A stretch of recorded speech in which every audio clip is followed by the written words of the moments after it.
Next on Gallery, get ready to laugh as some of the best stand-up comics in the state step up to the microphone and into the gallery spotlight. They'll tickle your funny bone, dish about real life, and tell what it takes to make it in stand-up comedy. They're doing it all just for laughs. I was in a bathroom stall recently, and somebody had written, "For a good time, call this number."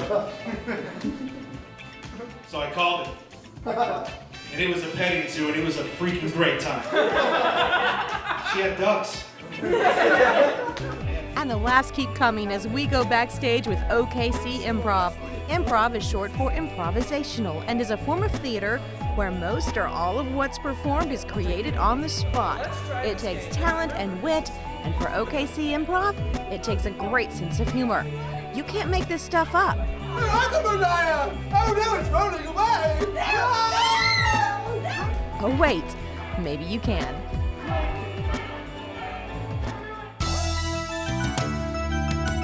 Partial funding for Gallery is made possible by the Pauline Dwyer Mecklenburg and Robert A. Mecklenburg Jr. Foundation and Simmons Allspa, and by Jasmine and Melvin Moran.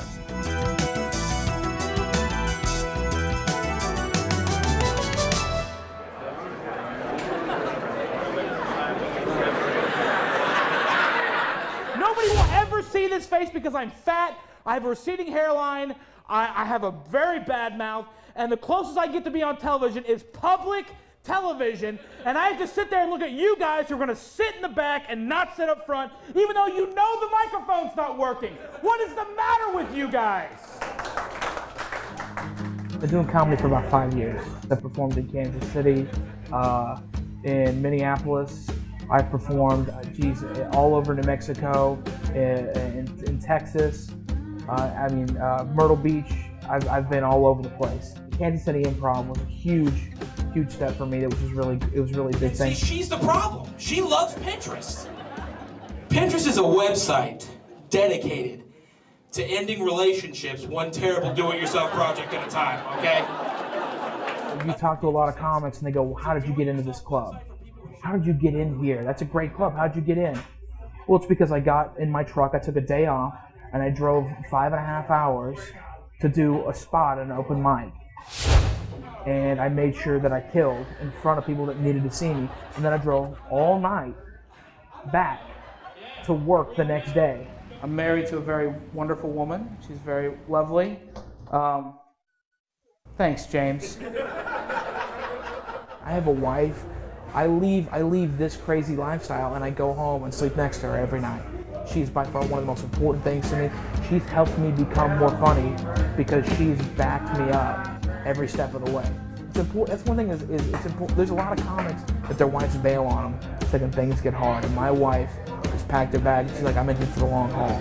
I think that's the most important thing to me, is to have. I do have that normal aspect of life, and because I do that, I can connect with people that do live a normal life. You guys live around here? It's a casual question. There's nothing wrong with asking two strange, beautiful women in the front row if you're from around, you got a car? I feel good about our relationship right now. I've got a fiance. I'll leave her for you. Are you ready? That's not true. I love my fiance so much. Here's a joke that she really likes. I'm lucky to be with the most beautiful woman in the world right now, my fiance, who supports what I do 100%, and to find that in this business, because it's so selfish what we do. It's very selfish, and I don't mean that to demean what we do, but our egos are 90% of the reason we get on stage. Most of the time, we need that validation from strangers. What kind of joke do you want to hear, sir? Let's do it. Let's get down to brass tacks. I'm going to give you a category, okay? 3 different categories. Let you pick. It sounds good? Yeah. Not great? 4 categories. Here we go. Cats, heroin.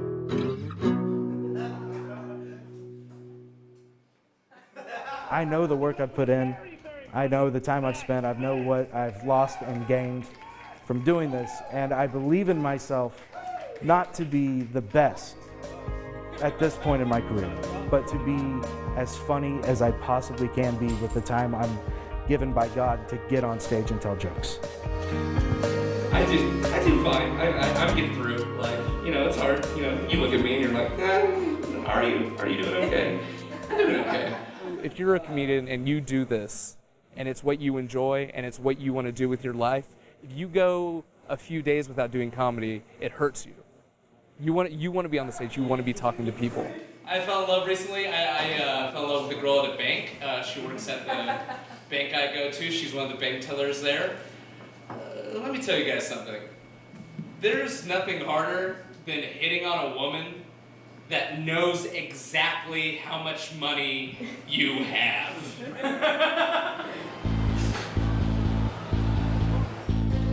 You guys doing okay? Yes, thank you. Is there anything I can get for your refill or anything? You guys got the pizza? My parents don't like that I do this. You're, deprecating yourself for the amusement of others, and that can be a very strange thing to do, especially to maybe your family who doesn't understand that. And then I said, I don't know how to do that. I don't know how to look at cars. And he looked at me the same way my father looks at me. And then I handed him $2,500. And then he handed me the keys and I left in his car. That's how buying a car went for me. I broke up with a girl, which should tell you a lot about her, because she had to be awful. No, she's fine. I broke up with a girl. I started doing stand-up comedy when I was 21 at the local comedy club in the city. I went and visited a girl in South Carolina that I really liked, and I thought it would go well, and it didn't. And so on the flight back, I was like, man, you know what? People told me I'm funny. I want to try stand-up. So I just wrote on a napkin. It was a Wednesday. I wrote on a napkin some jokes, and then I went to the open mic, and I told them, and it wasn't awful. Oh, now here to the sandwich, you're going to Niagara Falls. That's great. That's great. No, go to Niagara Falls. Go to the trip that we planned, sandwich.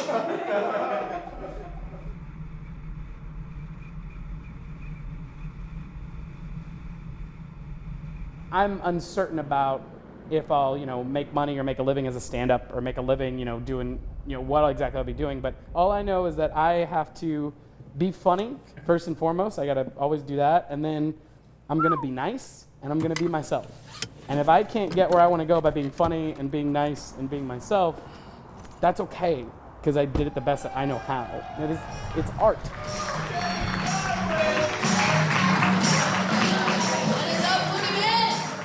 How's it going? Let's hear it. Come on, you guys. Let's get going. We're going to have so much fun tonight. This is open mic night, so we're going to have some local comics come up and show you their stuff. Something like this happens right here tonight, and he's at home, and he'll watch a bunch of episodes without me of our TV show, which is what I call Infidelity TV. Not cool, bro. There's so many times when you go up and the audience is just silent, or that they just aren't, getting you, or they don't like you, and you can feel it, and it's physically painful. You want nothing more than to run away, but that's how you learn. And besides, if you're going to be mad at something for eating too much and staying thin, you should be mad at plants. Think about it. What do all day, sun up to sundown? They absorb light. They literally eat all day, and they don't exercise. But have you ever seen a fat flower? I know I haven't. Around here we have, I would say, in the range of 60 local comics that regularly come out and do open mics and do showcases, and a lot of them are incredibly talented. Not very many of them are women. There are many gold mining series to watch, just in case you're interested. At the end of this one season, this guy says, "It's okay, we didn't find any gold this time. We'll be back next season. That gold can run, but it can't hide." That's kind of weird, right? Because gold actually can't run. And all it does is hide. Boom. I want to play on the swings. Okay. But look at these swings. They're for babies. Right now I can only really do it a couple of times a week because I can't just be out of the house at night when they're home from school and stuff. So as they get a little older, I plan on putting more time into it. Are you sick of my puns yet? Too bad.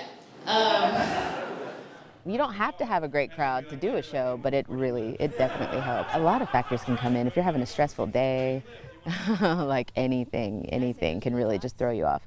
But I think this is also kind of what we do to pull ourselves up from a stressful day. You know, we have a bad day and we come there and get a big laugh, and then you're like, oh, everything's fine now. All right, this next comic is your last open micer of the night. Please get up for Mr. Brian Stevens.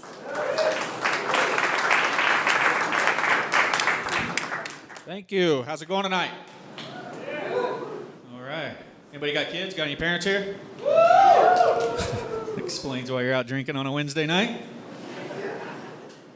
I have 2 daughters, ages 19 and 15. It's absolutely hard. There's a lot of work going into it as far as writing material, rehearsing the material. Crafting a joke is not something you can do one time on stage. A lot of times you will try the joke the first time, and then it evolves into a better bit. My oldest daughter was born when I was 15 years old. My wife actually got pregnant when I was 14. Everybody was telling me, what are you going to do? It's so hard raising kids. How are you going to make it? I'm 14 years old. I'm more concerned about the fact that I might have to share my toys with the baby. My style is not for everyone. I would say it's not always G-rated, but I typically talk about my life and things that make me laugh. They don't want free stuff. There are different kind of comedies for different kind of people. It's about finding who you are and finding your voice. I think you tend towards shock humor a little more when you first start out, mostly. Some comics will stay shocking and vulgar throughout their career. Other people really start out clean and stay clean all the way. I have a mixture. I've never been out to shock. I just want people to laugh. I want people to walk away thinking that was fun. That's our goal.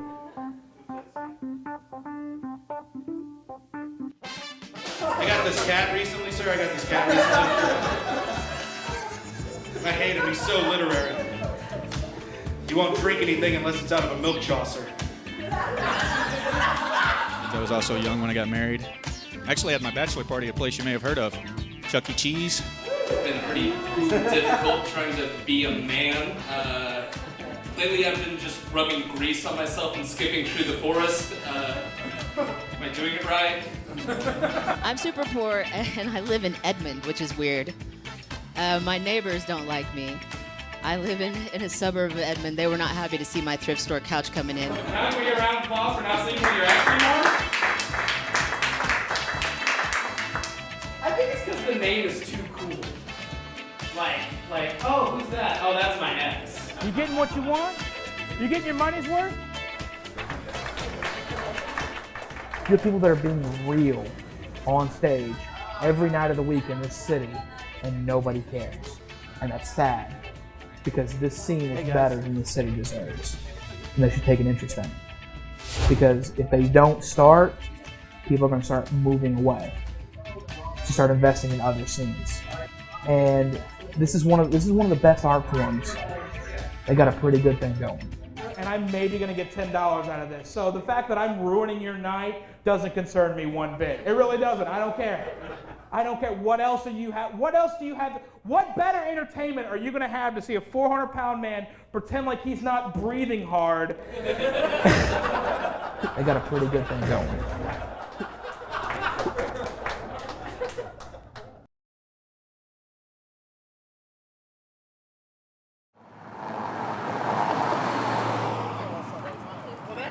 We founded OKC Improv about 5 years ago after starting a college troupe at the University of Oklahoma, the OU Improv, which is still in existence. As we toured the country and got to meet all the other improvisers and how they were doing it, we came up with our own ideas and we put them into practice. Improv is very much about supporting one another and having each other's backs. We are the ones who love pointing your mouth. It doesn't matter your age, it doesn't matter your sex, it doesn't matter your proclivities, your race, nothing. None of that matters. I mean, everybody can do this. Woo! How are you guys today? Ah! Can we do the wave? Whoa! Someone over here didn't play. I very much believe what Kurt Vonnegut said. He said, do art, it'll make your soul bigger. You know, this is my particular art. You know, I've tried some of the other ones. They're very difficult. And this is the one that comes to me and that always keeps me coming back, the one I could never give up. Welcome to the OKC Improv Stage, the Artful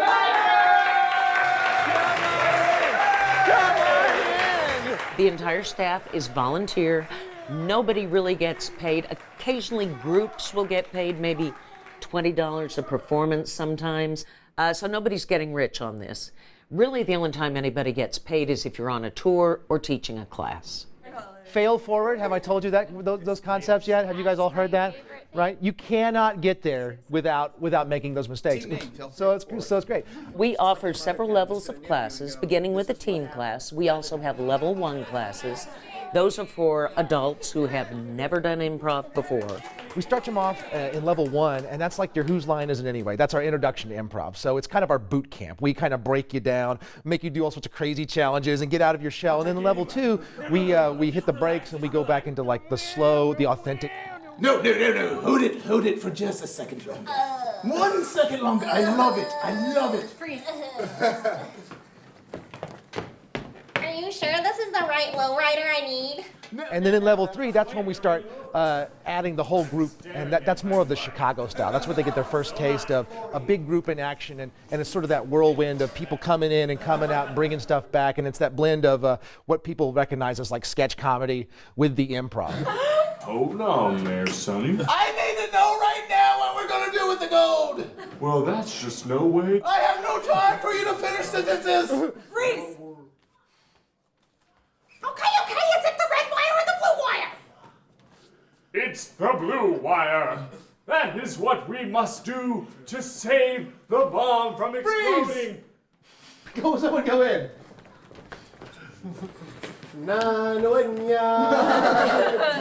Oh wait, I think is that how the song goes? Yeah, sure. You sure there's really needs to be 2 of us up here?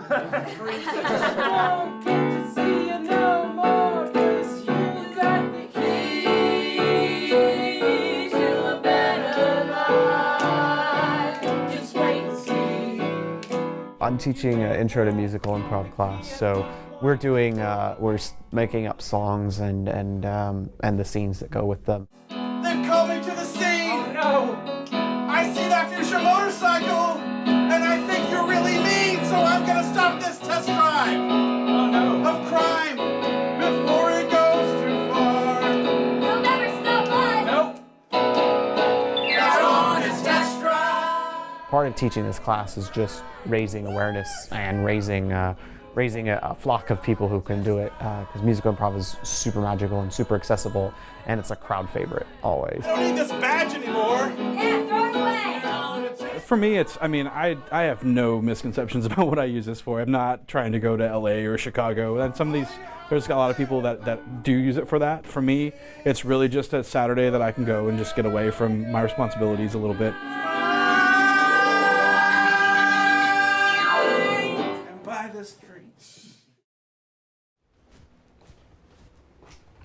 OKC Improv is an entity that we rent the theater space, we do the publicity, and we schedule runs of shows. And then we ask groups to submit to it.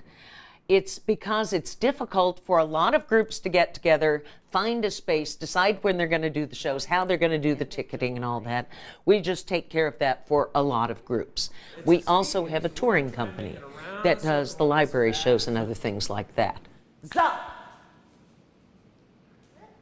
They really like that we come in and get some of their quieter people involved. And it's a good way, a lot of theater programs and art programs and music programs are getting cut in the public schools. And if we are the only theater they see that year, it gives them a chance to get up and participate without learning a line or getting cast or going through auditions. It's just get up and play.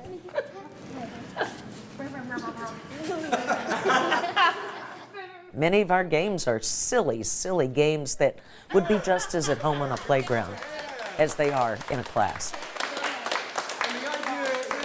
You need to look for games that suit the talents of the people you've got, but you want to challenge them just a little bit. You don't want it to be too easy, but you don't want it to be so difficult that they feel like this is just pointless, I can't possibly do it. And a lot of it is getting them used to the idea of making fools of themselves in front of other people, which we all need to be willing to do, or this is not going to work. And then suddenly, a dragon came with an invitation. The dragon, as you will note, with its scaly hide, is impenetrable to any... But the dragon had a secret.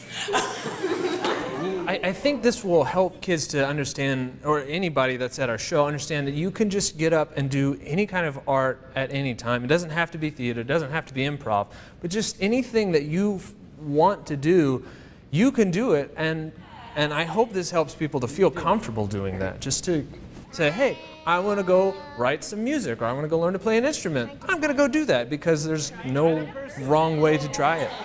I am terrible at swimming. Top that. I'm trying to push a mountain. Top that. Whoa. I'm trying to hypnotize my little sister with my hand. There's sometimes a stigma on art, I think. Like, you have to train a certain way or for so many years. And that's the great thing about improv, is you can go into any space, any time, and play without props or sets and no specific lighting. You make it all up on the spot. And they all lived happily ever after. Yay! Let's hear it for Rachel. Nice work.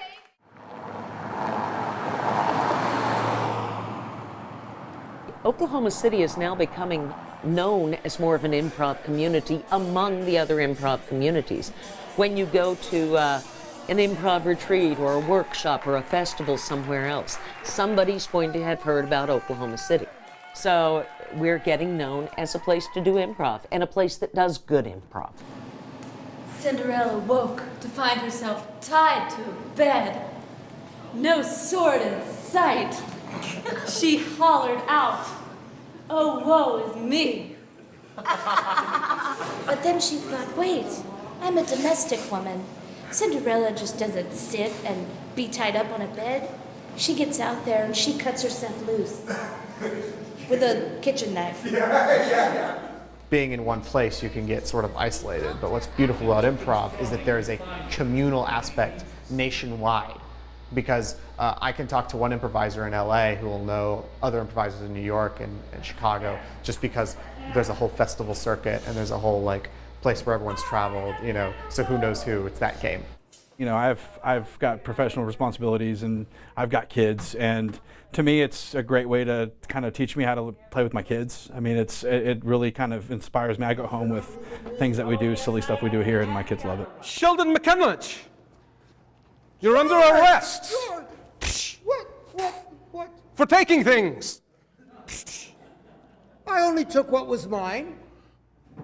That bra was yours? Yes, that bra was mine. Yes. I'd like to testify. So for me, improv is it's subversive. To me, like that I'm continuing that sort of Bugs Bunny, George Carlin tradition, of teaching people. I connect them with themselves, and that's all great and hippy dippy and good, But it's also, we're really messing with people. We present the world back at people in a new way, and we get people to do things they didn't think they could do.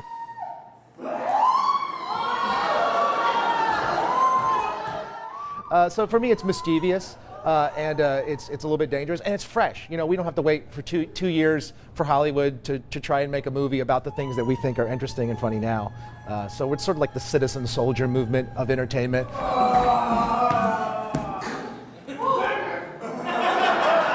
It's not quickness and shooting off jokes being funny. What we're looking to be quick at is listening and observing, right? We want to take in everything that's happening so that comedy can just arise naturally. I don't know what to do, 'cause I'm really not the best. It makes you honest, because improvisers sign up for, we have to be in the moment. Like, that happened.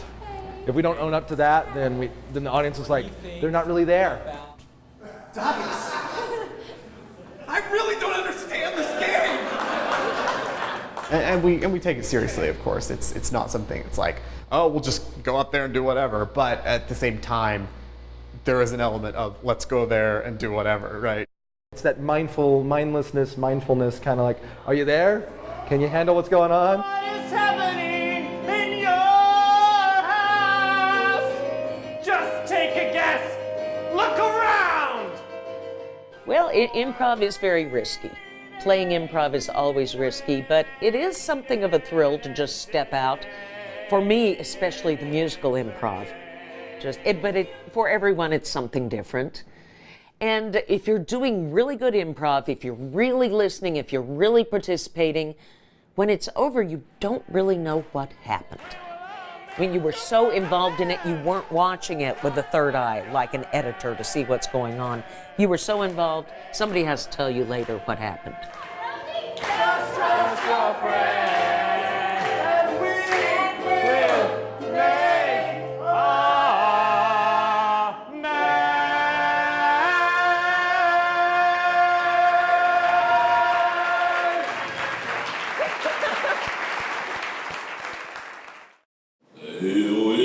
To find out where you can see Oklahoma's comedic talent and to learn more about this program, visit the gallery website at oeta.tv.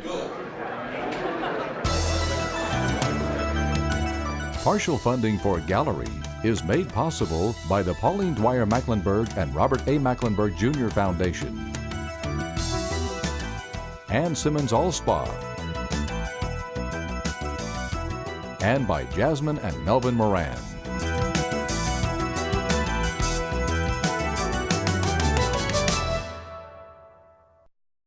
No, you can't do that with a lion. They get so angry. Oh my God, what are they going to do? What's he going to do? His mouth is open. Well, you're grabbing him, so Freeze. hold him still. Squats! No, that's really wrong. You're gonna hurt somebody.